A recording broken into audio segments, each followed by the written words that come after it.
I will be meeting with President Zelensky. In fact, he may come in this week or next week to sign the agreement, and which would be nice. I'd love to meet him. Would meet at the Oval Office.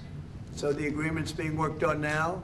They're very close to a final deal. It'll be a deal with rare earths and various other things, and he would like to come, as I understand it, here to sign it, and that would be great with me. I think they then have to get it approved by their council or whoever might approve it, but I'm sure that will happen. Today's a big day in that we had a G7, and President Macron, who's a very special man in my book. Thank you, Mr. President. Thank you.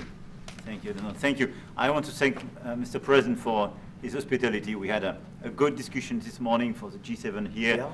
and for the third year of this war in Ukraine, and I think our common objective clearly is to build peace, and a solid and long-standing peace. Very special with France and very special with this gentleman on my right, and we look forward to keeping that going for a long period of time. Thank you very much. Thank you.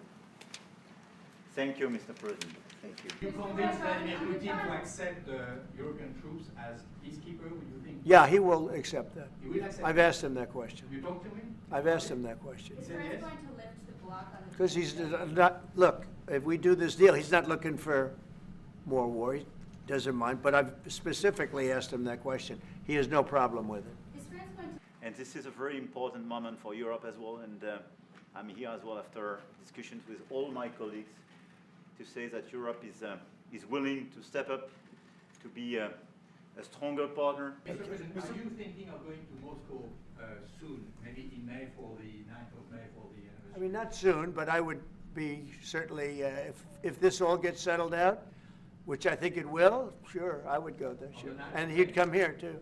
On the 9th of May on the Red Square? I don't know, the 9th of May, no, I think that's pretty soon. But no, at the appropriate time, I would go to Moscow. I think the war could end soon. How soon? Within weeks. Weeks? Yeah, I think so, Price for right? Ukraine. Don't you think so? I'd like to have you, I think we could end it within weeks, if we're smart. To do more in defense and security for this continent, and as well to be a reliable partner. Critical minerals deal... It looks like we're getting very close. The deal's being worked on. We're, I think, getting very close to getting an agreement where we get our money back over a period of time.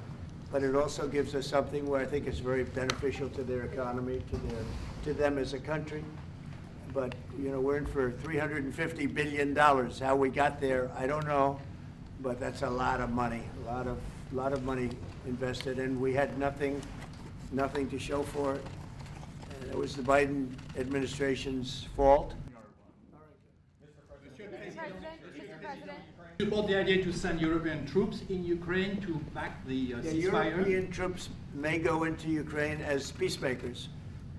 So when the agreement is done, they can watch that everything's followed properly. I don't think that's going to be a problem. And a lot of the European countries, I think, I don't want to speak for France, but I know that the president's talked about doing that also. I think that'll be a very good day when we can go in as peacekeepers as opposed to what's going on right now with everybody being killed. Will they have U.S. backing, those troops going in? Very strong American involvement. Europe, of course, also stands ready to support Ukraine. Will France support the U.S. being compensated? I support the idea to have Ukraine first being compensated, because they are the ones to have lose a lot of their fellow citizens and being destroyed by these attacks. Second, all of those who paid for could be compensated, but not by Ukraine, by Russia, because they were the one to aggress. Again, just so you understand, Europe is loaning the money to Ukraine. They get their money back. No, in fact, to be frank, we paid 60% of the total effort, and it was through, like the US, loans, guarantee, grants, and we provided real money, to be clear. Yeah. We have 230 billion frozen assets in Europe, Russian assets, but this is not as a collateral of a loan, because this is not our belonging. So they are frozen. If at the end of the day in the negotiation we will have with Russia, they're ready to give it to us, super. It will be loan at the end of the day, and Russia would have paid for that. If you This is my believe wish. that, it's okay with me. Mr. But President. they get their money back, we don't, and now we do. In Europe are gonna get back to their business. I don't think it's gonna be a problem. Mr. President, will you meet with President? Supporting its military.